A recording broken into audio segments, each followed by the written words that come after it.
And so in this evening's edition of More Dilemmas, we're discussing the morality of drug use. And later in the show, we'll be taking a deep dive into the subjects of race and racism. But first, here's the bulletins.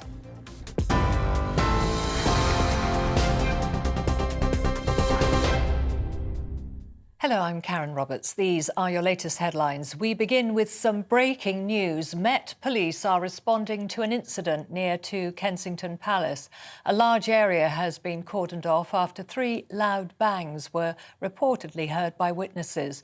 Police say there's no risk to the public, but roads around the area are closed and will remain so for some time. Experts are warning that tougher COVID restrictions may be needed to prevent tens of thousands of deaths over the next 5 months. Scientists are predicting a large wave of infections in January. The latest figures show there are almost 1,900 confirmed Omicron cases in the UK. It comes as Scotland considers introducing further measures next week. Health officials are also urging all eligible people to get their booster jab, with evidence showing a 3rd dose significantly reduces symptomatic infection with the new variant. Thousands of people staged a protest in the Austrian capital Vienna against COVID restrictions and the country's vaccine mandate. Last month, Austria became the first European nation to introduce compulsory COVID-19 vaccinations. The mandate, which is due to come into effect in February, will apply to all over 14s. Those who don't comply face fines. In the US, dozens of people have been killed by tornadoes which swept through the Midwest and parts of the South. At least 70 people have died in Kentucky, and it's feared that figure will rise. A search and rescue operation is also underway in southern Illinois after an Amazon warehouse collapsed. The Kentucky governor has declared a state of emergency, saying 4 tornadoes caused damage in over a dozen counties, one of them tracking more than 200 miles. This has been one of the toughest nights in Kentucky history, and some areas have been hit in ways that are hard to put into words. To all of our Kentucky families that are impacted by this, we want you to know that we are here for you. We love you. We are praying for you. The UK and Jersey governments have issued further licences to French fishing boats in an apparent bid to ease tensions. 18 licences were granted to vessels that were able to show evidence of previously fishing in British waters. 7 others are under consideration. It comes after an EU deadline to resolve the post-Brexit row over access rights passed without agreement. Meanwhile, the UK has reached a deal with Norway and the EU over how to share fish stocks in the North Sea next year. The government says the catch levels are worth an estimated £190 million to the UK fishing industry. But catch sector bosses say it doesn't resolve the issues around access to Norwegian waters after talks between London and Oslo collapsed earlier this year. The Foreign Secretary has called for a united front against hostile countries. Liz Truss spoke during a G7 meeting of foreign ministers in Liverpool. She also expressed deep concern about the amassing of troops near to the Ukrainian border, warning Russia faces severe consequences if it invades its neighbour. We need to show a positive, proactive approach in making ourselves safer, more competitive, and better able to stand up for the values we believe in. We need to defend ourselves against the growing threats from hostile actors, and we need to come together strongly to stand up to aggressors who are seeking to limit the bounds of freedom and democracy. And we have an update on the incident at Kensington Palace. In the last few minutes, Met Police have confirmed a man has died after sustaining gunshot wounds. We'll have more on this developing story later. That's all your news for now. Let's now get back to the discussion with Inaya.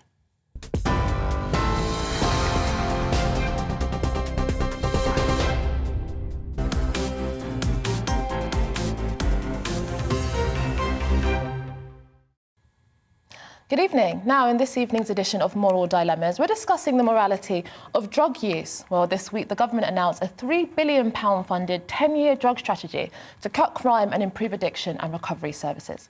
One of the proposed measures includes targeting so-called lifestyle users as Class A drugs by seizing their passports or driving licences. The policy is designed to target wealthy professionals who the government argues are driving exploitative practices with their demand. This has raised many moral questions around drug use, stigma, personal and social responsibility. Well, to discuss this question, I'm joined right now by Peter Moyes, the CEO of Life Skills Education Charity. Thank you so much for joining me this evening, Peter. I mean, one of the moral questions that this has raised is whether or not it is morally right to use substances when you know that it is connected to a dangerous and destructive international criminal network. I mean, what do you make of that argument? Well, I think there's a strong case to be able to deal with that particular issue directly, because those people that are buying drugs in that way are actually putting money straight into the criminal gangs that then fuel further use of the drugs, and also the impact on young people, and leading to more young people taking up the desire to take drugs. And you have had a background in policing, but also now you are the CEO of this youth charity. I mean, surely you've seen firsthand the destructive impact that drug use can have on the lives of individuals and their communities. I mean, do you think that drug use is primarily a question of individual choice, or do you think it is a broader societal question? Well, it is a broader societal question, but there is a huge amount of personal choice involved in that. And yes, I've had an experience of dealing with enforcement from a policing point of view, and probably unusually, I've then gone on to dealing with treatment systems, and had a number of years designing and implementing treatment plans for individual addicts, and then now obviously leading an education charity helping young people make informed choices. And I'm firmly of the view that the position that I'm in now is probably the most rewarding from the point of view of having an impact on the future benefits of tackling this particular issue, because enabling young people to make an informed choice about drugs and alcohol in particular enables us to tackle the issue head on. I mean, you've mentioned giving people the information to make an informed choice. I mean, isn't that the crux of it? Because sometimes I think, you know, when we have this strong moral stance within society, isn't that a bit hypocritical? Now you see politicians, you know, back in the day, if they admitted that they'd done drugs, that would have a huge public backlash. But now they all admit it in some senses when they were at university and things like that and so on. So should we be making a distinction between people that are addicts and have a very problematic type of use when it comes to drugs, and ordinary people who may enjoy it sometimes, or it might have negative circumstances in other times? I mean, is it right to just have a blanket, it's unacceptable in all circumstances type of stance? Well, I do think that there's a differentiated approach to this, but fundamentally we live in a society that supports a democratic process, and we have a legal system that enables us to follow some sort of social order, and that social order is intended for the majority of us to follow. We all should follow, some do, some don't. And in doing so, we then present an opportunity for abuse of that system. And those criminal gangs that you've alluded to earlier are the ones that are putting money back into enticing young people to become mules for transporting drugs around, for avoiding or helping them avoid detection methods and abusing them in that process, on the back of the fact that they may make a lot of money out of it. But when you get down to the heart of it, people can make a choice in that. Now, you get peer pressure, you've got social norms that people believe in, you've got communities that are blighted by this type of behaviour, and therefore there's that influence that takes place. But within it, I do believe that young people, given the right tools to think about the choices that they have, to enable them to make appropriate decisions, will make better decisions in the long run. And that is fundamentally at the heart of reducing the demand for drugs, which is the government strategy that's been launched this week. So your argument is that actually, in a democratic society, in a free society, when we have the right information, if we have an informed set of information, we're able to make moral choices and hopefully come to the more reasonable choice. And so how do you then square that with some who argue that we should be clamping down? I mean, because some people are now saying actually the current approach, which has been described controversially as the war on drugs, has not been effective. It's exacerbated some of the things you've mentioned, such as communities and individuals that are being trafficked and exploited into these different situations. Is there an alternative approach? Some argue now for decriminalisation or even legalisation. What do you think? What is your sense of what will be a more effective way to give people an informed decision, but also make sure that people are not being exploited? Yeah, and that's a real dilemma, isn't it? But I've lived through the previous drug strategy, and I would be one of the first to say that I don't think that was particularly successful. We've heard the statistics about increased drug deaths over the last 12, 18 months during the lockdown period. We've heard the growth of young people going into county lines problems. So therefore, we know that a straightforward enforcement approach hasn't been effective. We do know, though, that enforcement is necessary. We do have to have the carrot and stick approach. Then, of course, you've got the individuals that, for whatever reason, have ended up in the drug system. They become addicted. They do need help to be able to deal with the addictions, and they need effective treatment systems to take them through that process. And of course, again, I've lived through the process that we've just gone through in this last 5 to 6 years, where a lot of those treatment systems have been dismantled through a lack of investment. And that's one of the positives of the government strategy this time around, is that they are going to put money into treatment systems. But fundamentally, the 3 strands need to be effective, and education is one, treatment is another, and enforcement has to be there as the means by which we create some sort of social order and impression on people for compliance. And the vast majority of people comply through their own willingness to follow that pathway. But there are those that, through enticement and criminal activity, end up needing to be treated. Now, I also can see the argument about legalisation, which is one of your points that you raised. And there's many countries that have tried decriminalisation, legalisation, that you can have an whole debate about those two subjects. But the issue is there'll still be a legal framework for the production and supply of drugs. And then the issue is about whether individuals can actually use drugs without a criminal sanction. I'm not in favour of that. I actually do believe that there needs to be a sanction against people that abuse those drugs that are harmful, particularly harmful to society.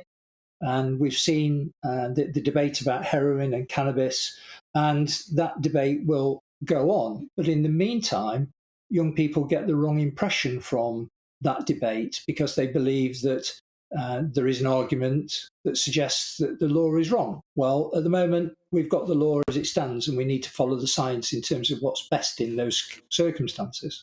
And just final question, I mean, this week that the Scottish Government has announced that they're going to be avoiding using terms like addict and alcoholic. They're saying that it's stigmatising and we should be using more sensitive language. And some of the criticisms that I've heard from people about that particular measure is that it's avoiding the root cause of some of these horrendous reasons why people do get involved in addictive behaviour, homelessness, mental health, and so on. I mean, do you think that actually stigma and judgment and shame is actually part of the tools that society has in order to regulate social behaviour, and actually avoiding using language that's stigmatising could actually be avoiding really grappling with the issue head on?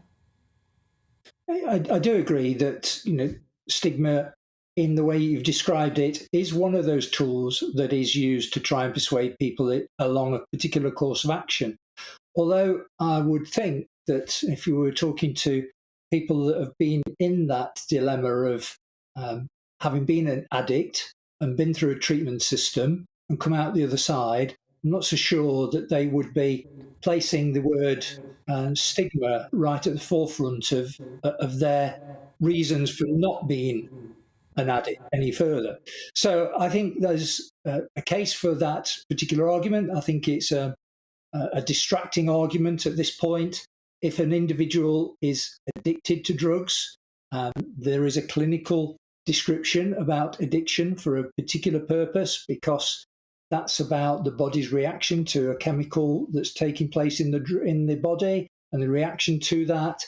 And that then helps to be describing the sort of treatment system that person might go down, as opposed to the psychosocial treatment for non-addictive drugs, but maybe behaviour changing and can equally be as bad, but has got a slightly different treatment method. So we do need to have a label that describes these particular pathways quite clearly. And, if that's stigmatizing to people, well, that may well be the case.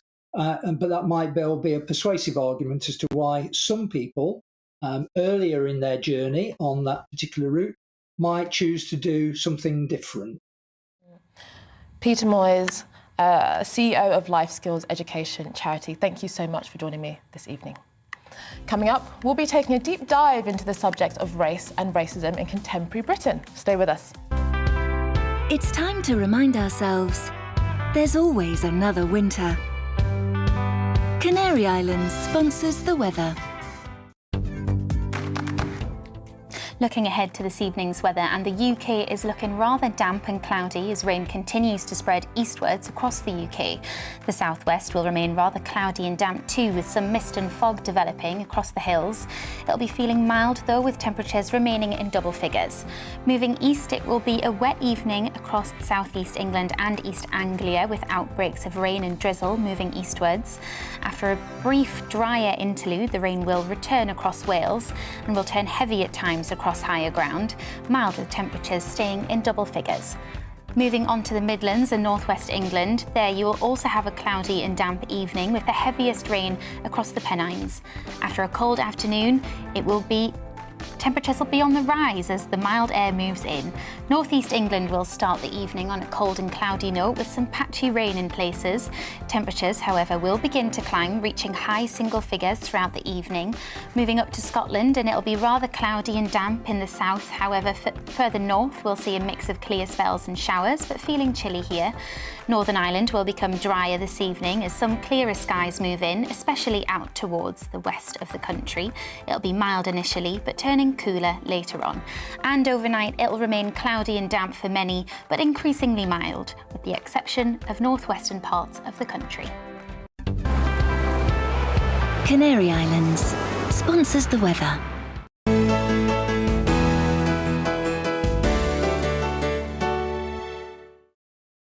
You're watching GB News live across the UK and the world on our digital stream. GB News is Britain's news channel. We are the UK's home of discussion and debate from all perspectives. We are here for you. Don't forget to join our YouTube community by clicking on that subscribe button. And if you want the GB News app, you can click and catch up on programmes anytime. We love to hear from you, so email us. gbviews@gbnews.uk. Thanks for being part of the GB News family. My name is Andrew Doyle. Join me every Sunday evening at 7 p.m. for Free Speech Nation. This is a show where we address current affairs and news stories of the week with the help of two wonderful comedian panellists. I brought in comics because I want to give it a lighter edge, and also they work for less. See you there.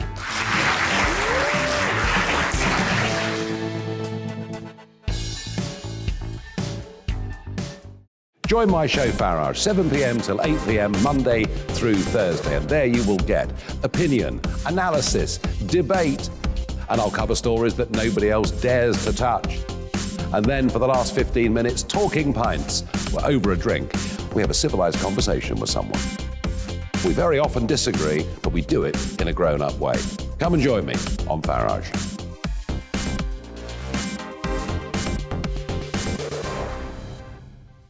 I'm Colin Brazier. I've reported from more than 70 countries around the world, covered wars from Afghanistan to Iraq, from Lebanon to the Balkans. I'm trying to bring that experience, that feel for events, to the studio. And something else, I'm ready to give an opinion. Today's stories with a spark. Brazier from 8 p.m. weekdays on GB News.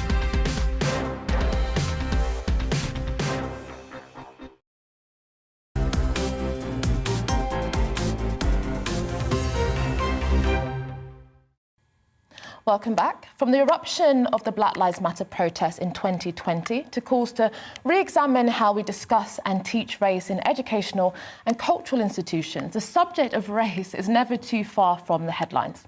I went out to explore some of the ideas shaping Britain's racial politics and what impact they're having on society. Check this out. The shocking murder of George Floyd by a police officer in America revived the Black Lives Matter movement, sparking international protests in the summer of 2020, catapulting the subject of race and racism to the forefront of the public conversation. From the taking of the knee to the rollout of unconscious bias and diversity training to national debates about history, representation and identity, today, once again, race in Britain has become politicised. So what is race? Does it matter? Should it matter? How bad a problem is racism in today's society? And finally, where do we go from here? Prejudice against outgroups has been a feature of humanity since dawn of civilization, essentially. But the notion of race, the notion that this sort of perceived difference has a fundamentally biological basis, only really came about in the early modern and the Enlightenment period. Race is a way of categorizing people based on physical or social traits. So in the past, race sometimes referred to people that spoke a different language. So you would say in the medieval or Middle Ages, the French race or the German race. So referring to people based on the language they spoke. Then in the 17th century, race began to refer to people on the basis of phenotypes, so based on their physical appearances, either the way they looked in terms of their skin tone or skin color, or any sort of perceived physical traits that they shared with other people. From the 17th century onwards, that's what we usually use race to refer to. It's been a very useful tool to organize and to explain inequality in society. So race developed in a time where you will have the notions of equality, but you will have a very strong inequality. The notion of race was used for understanding the divisions between the upper classes and the lower classes. The lower classes were seen as a different race from the aristocrats and a different race from the bourgeois population. I mean, if you're in 19th century and you were part of the proletariat or the lower class, you were really really poor compared to other people. So you have to explain how you can have the notions of equality where all minds are equal, and then you have people living in a very bad situation. So people cannot help to what race they are born, and it is only the utmost barbarism that would desire to punish them for it. Individuals and groups have consistently struggled against theories of racial superiority and inferiority. The question is, did those movements succeed in combating racism? I would say they succeeded to the extent of making racism within institutions formally legal. So they succeeded on that very fundamental basis. And I think that we shouldn't be sort of complacent about that, or we shouldn't sort of disregard that, because I think that's a significant achievement. Up until the 60s, institutions within society could discriminate formally against Black and other ethnic minority people. But now it's a significant transformation, especially over the last 30 years. So in the 1980s, for example, around half of the population would have been opposed to their child marrying somebody from a different ethnic group. Now that figure is about 10%, I believe. What about today's popular anti-racist movements? Are they similar or different to those of the past? What are they primarily concerned with? What we now have is a new movement which is less concerned with individual instances of prejudice, and also less concerned with whether institutions themselves against Black and ethnic minority people, and is more concerned with certain disparities in terms of race when it comes to things like employment and education and criminal justice system as well. One other sort of significant difference between contemporary manifestations of anti-racism and earlier forms of anti-racism is that the contemporary forms is more concerned with identity, so with how you see yourself as a person of color, how you see yourself as a Black person in contemporary society. You were born here, you grew up here. How do you think it's changed, if at all, since you growing up or even your parent generation? Yeah. Well, certainly growing up, I was aware I was Black, obviously, in the same way I was aware that I was a certain height or I liked certain colours or songs. But the difference now, I think, is Black people are almost challenged to place their race as the most important aspect about them, and also to demand that other people consider it to be the most important aspect about them as well. So it's almost been kind of, the change I would say from when I was a child is that there's now an almost a racial prism which people are almost forcing you to look at your life and your identity through. And I think to a degree that's a shame.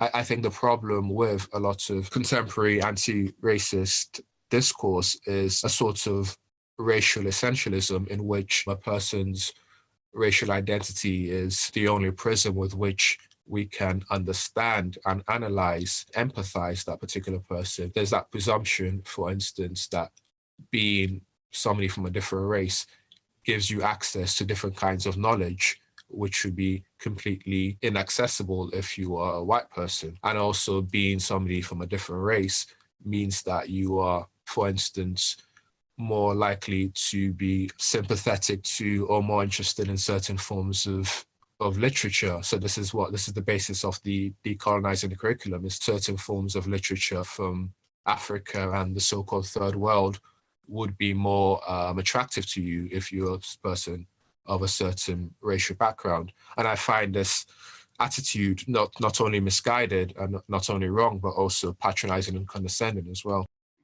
I mean, there's so many things about, say, I don't know, my personality or my identity that I don't think are really anybody else's business. I don't know, my height, my religion, my favourite films. Why should, of all those things, should race be the thing that I demand that other people respect and acknowledge? So I really do think it doesn't mean I'm not proud of who I am, but I had no role in being Black. It's like saying I'm proud of my height. I didn't do anything to do with it.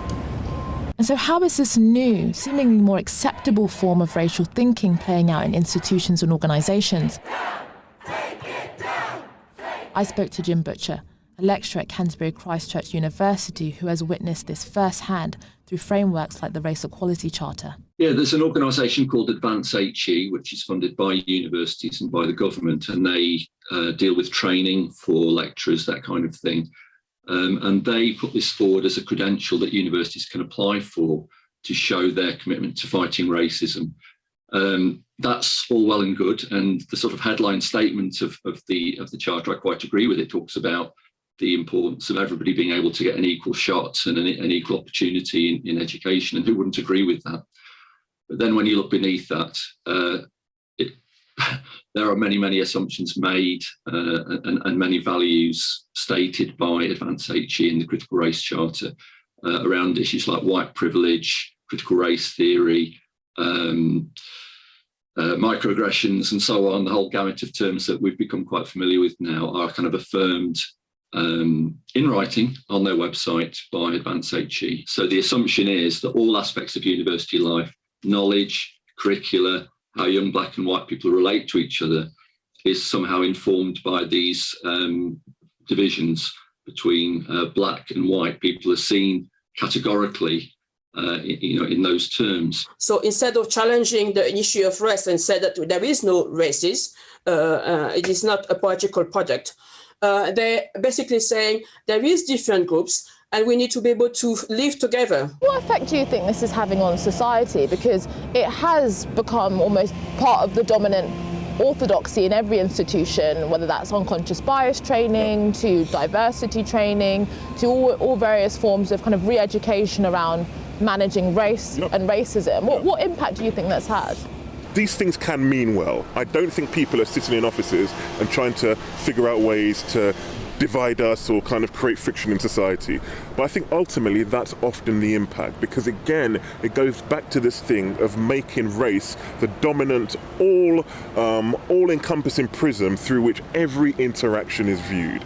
For my view, and I feel really strongly about this, the way to defeat racism is to just stop obsessing about race. Training sessions now compulsory in some universities, where students are told as soon as they get in the door that they are white privileged or victims of white privilege. And again, you know, a young, for example, working class white woman who struggled on her way up, well, they're not privileged. You know, they've struggled hard for what they've got.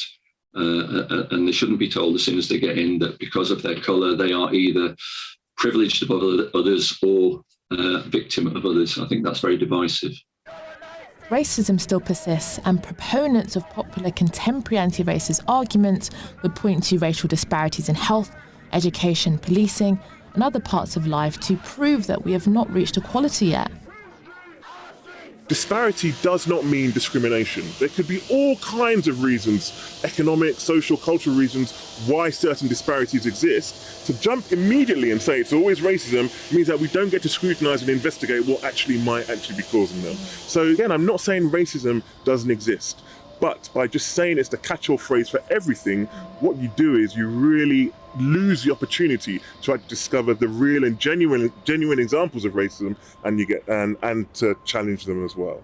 We think about it in terms of the persistence of racial disparities. We could say that racism might play some role in the persistence of racial disparities, but racism in terms of the idea that Black people are inferior, that motivated, racism is not the sort of solely motivating factor in those persistent racial disparities. But I think even acknowledging the fact that racism might not fully explain those racial disparities doesn't mean that we should be complacent about it. So the fact that young Black men, for example, are still more likely to be not only stopped and searched, but also more likely to be involved in the criminal justice system. We might say, oh, we need to control for certain variables, which might show that this isn't necessarily down to racism. And I accept that, but still, it's still a problem that we should nevertheless focus on.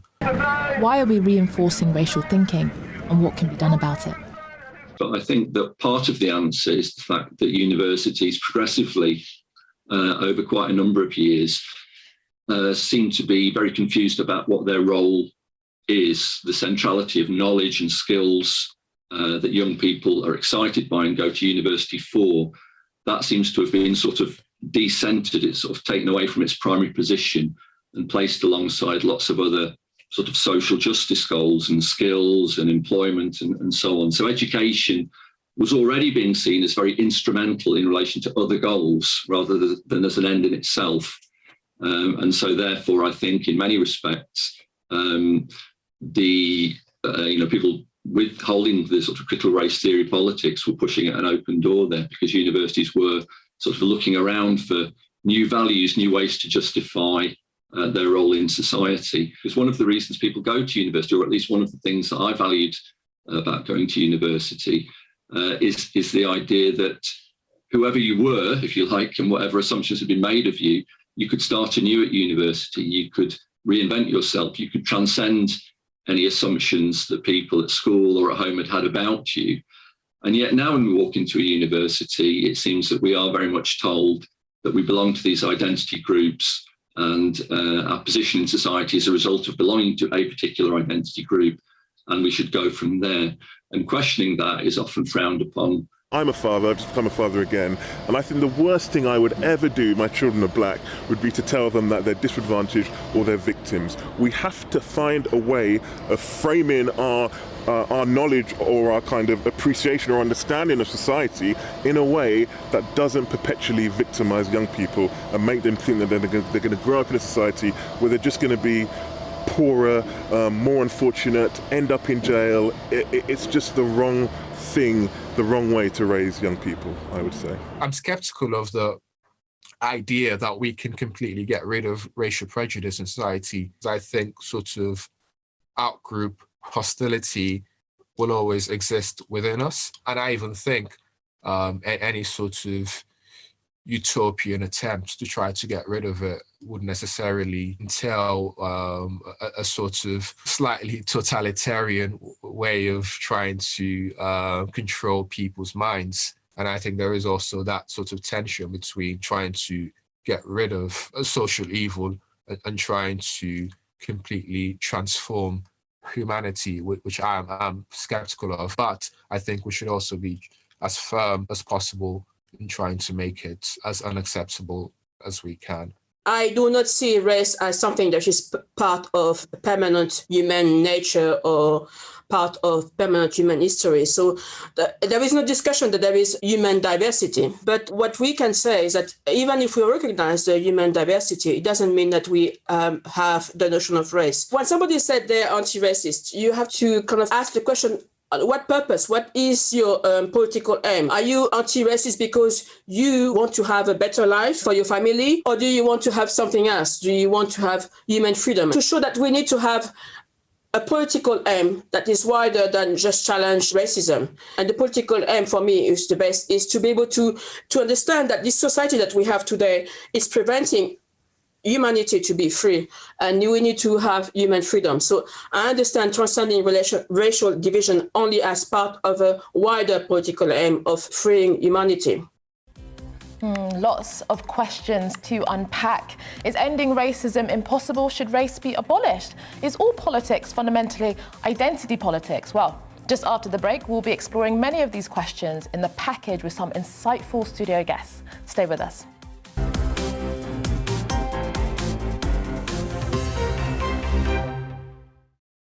You're watching GB News live across the UK and the world on our digital stream. GB News is Britain's news channel. We are the UK's home of discussion and debate from all perspectives. We are here for you. Don't forget to join our YouTube community by clicking on that subscribe button. And if you want the GB News app, you can click and catch up on programmes anytime. We love to hear from you, so email us. gbviews@gbnews.uk. Thanks for being part of the GB News family. My name is Andrew Doyle. Join me every Sunday evening at 7 p.m. for Free Speech Nation. This is a show where we address current affairs and news stories of the week with the help of two wonderful comedian panellists. I brought in comics because I want to give it a lighter edge, and also they work for less. See you there.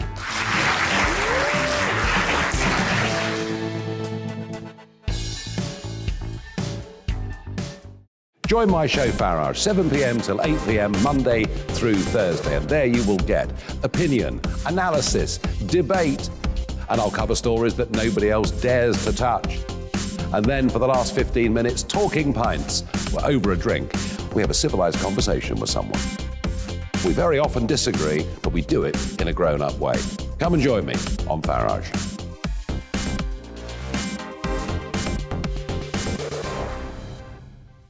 I'm Colin Brazier. I've reported from more than 70 countries around the world, covered wars from Afghanistan to Iraq, from Lebanon to the Balkans. I'm trying to bring that experience, that feel for events, to the studio. And something else. I'm ready to give an opinion. Today's stories with a spark. Brazier from 8 p.m. weekdays on GB News.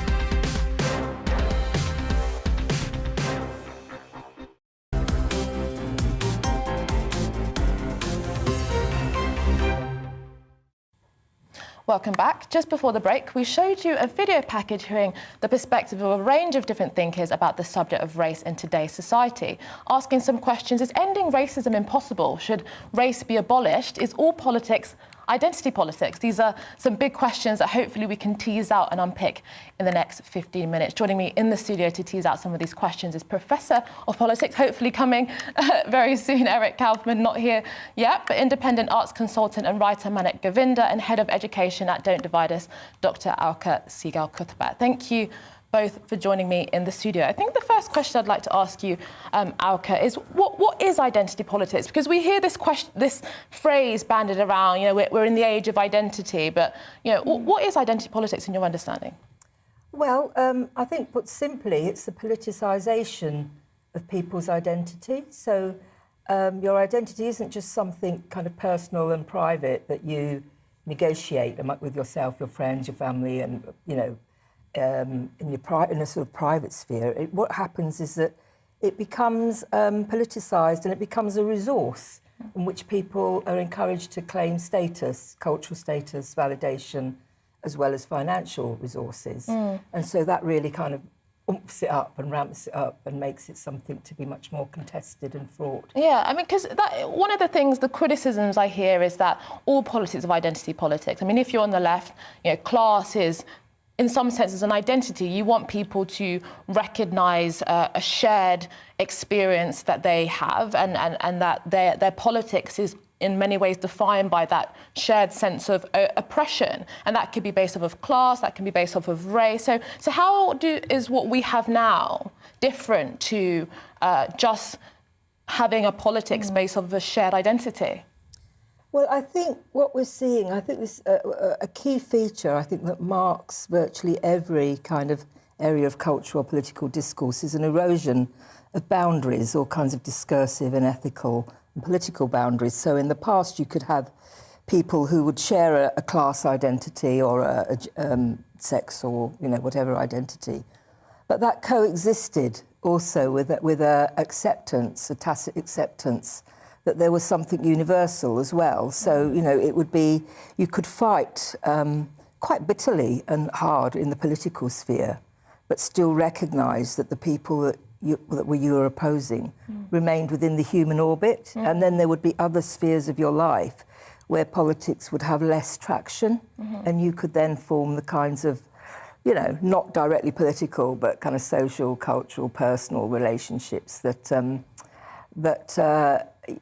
ease things, that create a kind of social glue. And so you really saw that with Brexit, when you saw, kind of an increase of people saying, well, I wouldn't sleep with somebody who was a Leaver, or vice versa, and that sort of thing. No, I think that's really touching upon something, Manik, because when we think about the arts and cultural sector right now, we often hear about, stay in your lane and like cultural appropriation and this sense of the universal, that kind of common humanity seems to be under this other sense that we should all have a unique standpoint because of our racial boxes, and we could never really go outside of that. And those, in some senses, they're irreconcilable. What do you think? Well, yes, I think so many authors and artists have been accused of cultural appropriation, of exploiting black race politics. So Dana Schutz, not so long ago, a few years ago, was vilified for her painting of Emmett Till, Open Casket, and people. A lot of contemporary African-American artists were protesting about that work, and not only African-American artists, but also Black British artists objected to that work because of the fact that it was a white woman making a piece of work around, a very violent, horrifically violent incident. And, you're finding authors being under attack for portrayals of black characters, if they're not a black, racially black author, and so that kind of divisiveness is not a healthy. It's not a healthy road to go down in the arts. The arts should be much open, much broader. There's a lot of wonderful borrowing and inspiration and influences going on. I would highly recommend the current exhibition at Tate Britain, for example. I just went to it today on British Caribbean art, and it's fantastic, and it's not racialised. It's a very good exhibition in that sense. Yeah, no. Hopefully, we'll come back to the question of what's going on in the artwork. I think is a really important one. I'm really happy to be joined in the studio by Dr. Eric Kaufman, Professor of Politics at Birkbeck University. And I mean, what's interesting about this current moment is that we are seeing, in some senses, a backlash, criticisms of how it's being eroding free speech, and as we've kind of just touched upon, how people are being put in racial boxes. But one of the criticisms of the critique is that this is actually a backlash motivated by white supremacists losing their place within society. And you've been quite a prominent critic of the social justice activism that we've seen around race and identity. But do you share in some sense that critique that actually the populist movements have a racial anxiety, or anxiety about white individuals losing their place within society? I think there's something to it. Of course, every theory has something to it, but I think it's largely overblown. I think a lot of what you see, certainly in the rise of populism, certainly is a nostalgia and a sense of sort of loss of attachment in the world that they've known. But in terms of this idea of it's all about power and loss of power, I think that's not actually what's driving this. I think very much the concerns around free speech are genuine. I mean, if you actually look at polling data, 50% of people will say they feel less free to speak their mind, express their political views than 5 years ago in this country. Similar trends in the US. So there's a very palpable loss of freedom. There's also attacks on national identity and heritage, which are prominent with statues, with renaming things. All of that is very real to people. And also, the other part of this, of course, is it shuts down important conversations on crime, on inequality, on homelessness. There are a whole bunch of areas where it's just much more difficult to have an honest conversation, and that has knock-on effects that divide the population. So it's a very divisive movement. By all means, address racial inequality, but to concept creep the meaning of racism out to include any time there's a difference in outcome between groups, and to call that racism is extremely divisive, and we're seeing the effects of that already. Well, another critique is that actually there is something in the notion of race itself that actually is inherently divisive. If you categorize people and if you essentialize them, that reproduces racism within society. And I wanted to know what you thought about this, Eric, because in your book, White Shift, you make a case for white identity. And I think many anti-racist people argue that we should abolish whiteness and the concept of whiteness. So how do you square those things? Well, I think there's a difference between talking about a subjective identity. I mean, I'm also talking about the book about the blurring, the racial blurring through intermarriage, and that's not the same thing as identity. But I think there's a very important distinction. I don't think we have to get rid of all group identities to get rid of. What about racial identity? Or even racial identity. I mean, in a way, I think there's a difference between what Jonathan Haidt would call a common humanity version of identity, where you are attached to your group, but you're also attached to humanity. It's a positive attachment as opposed to a common enemy version. I am attached to my group because I hate someone else, or I'm against someone else. And what I think's happening is that the common enemy version of identity politics is what's being pushed now in place of that common humanity version. I don't think we're going to get rid of groups. I think, however, that we can blur the boundaries, and I also think we can have a common humanity version of identity and not this common enemy version that's being pushed very hard by the cultural left right now. I mean, Alco, what do you think of Eric's argument? Because I actually have some sympathy with the critical race theorists who say that racism isn't a problem of individual behaviour, it's a question of social organisation. And actually to really get rid of racism, I think race should be deconstructed and subverted in quite a fundamental way. I mean, do you see race as a problem, or do you think that actually we can have a racial identity and an attachment to our racial identity and still be living in a society with lots of different people that have different racial identities? Well, I think there's the question of identities, which I would just prefer to see depoliticised, whatever they were, and to encourage people to inculcate a more robust identity, so where it's based on more than just one thing, whether that's skin colour or what you've got between your legs or whatever. There's that question. And then there's the question of, real disadvantage and discrimination that is going on. And unfortunately, I think the current discourse of anti-racism is just getting in the way. I actually think it has nothing to do with addressing real questions of disadvantage and discrimination. Do you think that's do you think that's fair?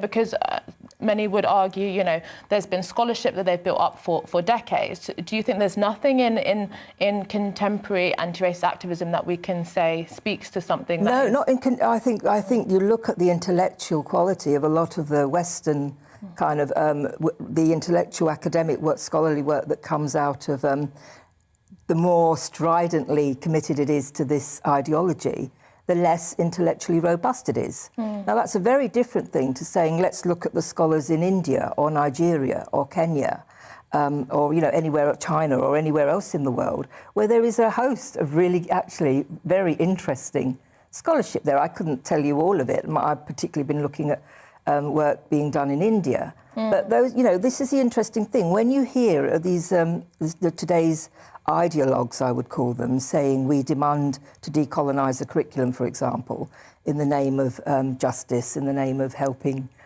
disadvantaged people. You look at the books that they are recommending, and they're very Eurocentric, right? They're very Western-centric. They're the same narrow range of authors who are saying the same political, you know, upholding the same political view about race in the world. You're not getting people actually looking at the sociology, what sociologists in India are writing, what you know, writers from India are writing, and bringing them in. I mean, so I mean, because a lot of what's happened right now has been a critique, but it's caught a zeitgeist. You know, we've had international protests, and we've seen institutions and organisations embracing this new anti-racism wholesale. So what is it about our current times that these ideas have been able to gain such traction within society, almost completely unchallenged within institutions?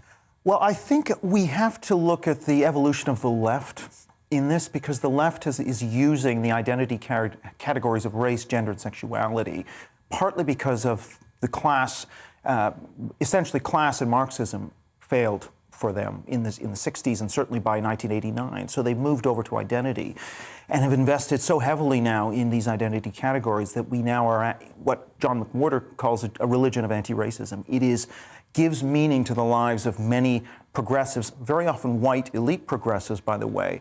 So for them, this is vital. And McWhorter makes this argument that for them, this is a religion that they are heavily invested in. So this should be seen as a religious thing that is driven not necessarily by minorities, but actually by white progressives as a sort of evolution of their ideological thinking. But we've seen, for example, the Windrush scandal. We still see different racial disparities persist. We see racial disparities in stop and search, questions around representation. So, and also a lot of polling still demonstrates that the significant numbers of ethnic minority people do see racism as a significant problem within British society, and think that, you know, not enough is really being done. So how do we meet that critique that's being made about some people that are active in terms of anti-racism, and the reality that racism still persists and many people still feel alienated and uncomfortable within British society and don't feel like they fit in? Well, I mean, there's two questions. I mean, one is whether, I mean, certainly there is still racism, it is still a problem. The question is, how much attention do you devote to that? And how much do you allow that to sort of pollute in a way to overstretch the boundaries of the normal definition of racism so that it then infringes upon seriously free speech and national identity and the ability to talk about things like crime and schooling and so on. And I think we've overreached to the point where, and of course, don't forget that a lot of the indicators of prejudice and racism, like police shootings, like interracial marriage, like a whole bunch of these indicators have gone in a very positive direction for 40, 50 years. And at the same time, we've got people saying racism is a big problem, that number has shot up.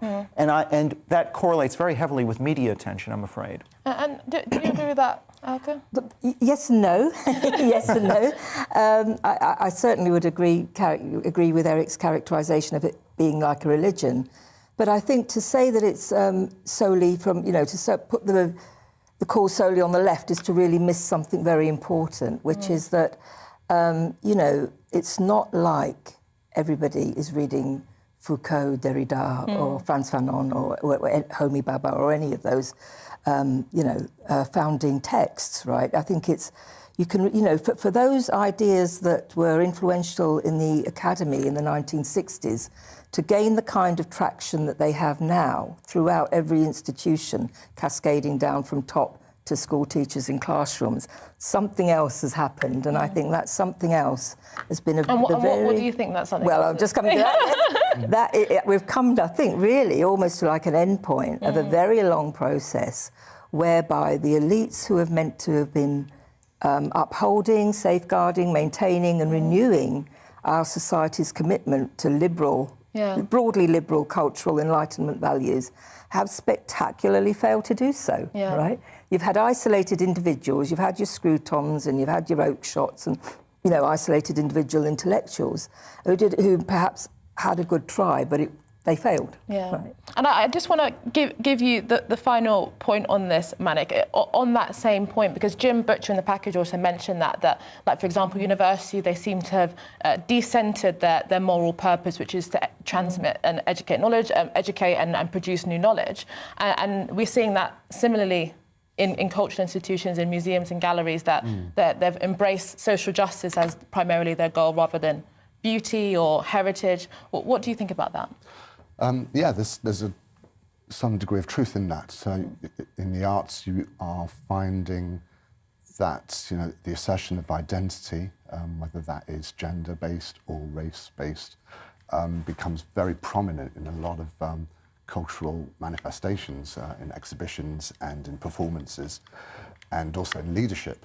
So you find that there's almost a kind of strong positive action kind of approaches to what's going on. And, you know, it's good. You know, there was a lot of underrepresentation in the arts, you know, in a couple of decades ago. So that's really important to address underrepresentation. But I think what we're seeing now is an over racialization of how curators are perceiving the arts, or how programmers, you know, are kind of programming theatre and so forth, at the loss of probably some, you know, work that is not that strong. There are exceptions, and I think, you know, there are some good curators that are putting on some good work, but it is a bit too boundaried by identity politics, I think, at the moment. Well, thank you all for joining me, Alka Sigal-Kutbat, Manik Govinda and Dr. Eric Kaufman. I mean, I think this conversation is going to continue to go on as race continues to be politicised and in the public conversation. But I hope that you enjoyed this evening's show. That's all from us on The Discussion. See you at the same time next week. Good evening. It's time to remind ourselves there's always another winter. Canary Islands sponsors the weather. Looking ahead to this evening's weather, and the UK is looking rather damp and cloudy as rain continues to spread eastwards across the UK. The southwest will remain rather cloudy and damp too, with some mist and fog developing across the hills. It'll be feeling mild though, with temperatures remaining in double figures. Moving east, it will be a wet evening across southeast England and East Anglia, with outbreaks of rain and drizzle moving eastwards. After a brief drier interlude, the rain will return across Wales and will turn heavy at times across higher ground, mild with temperatures staying in double figures. Moving on to the Midlands and northwest England, there you will also have a cloudy and damp evening with the heaviest rain across the Pennines. After a cold afternoon, temperatures will be on the rise as the mild air moves in. Northeast England will start the evening on a cold and cloudy note with some patchy rain in places. Temperatures, however, will begin to climb, reaching high single figures throughout the evening. Moving up to Scotland, and it'll be rather cloudy and damp in the south. However, further north, we'll see a mix of clear spells and showers, but feeling chilly here. Northern Ireland will become drier this evening as some clearer skies move in, especially out towards the west of the country. It'll be mild initially, but turning cooler later on. And overnight, it'll remain cloudy and damp for many, but increasingly mild, with the exception of northwestern parts of the country.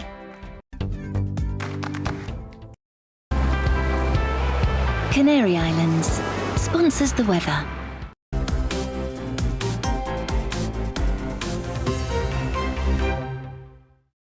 You're watching GB News live across the UK and the world on our digital stream. GB News is Britain's news channel. We are the UK's home of discussion and debate from all perspectives. We are here for you. Don't forget to join our YouTube community by clicking on that subscribe button. And if you want the GB News app, you can click and catch up on programmes anytime. We love to hear from you, so email us. GBviews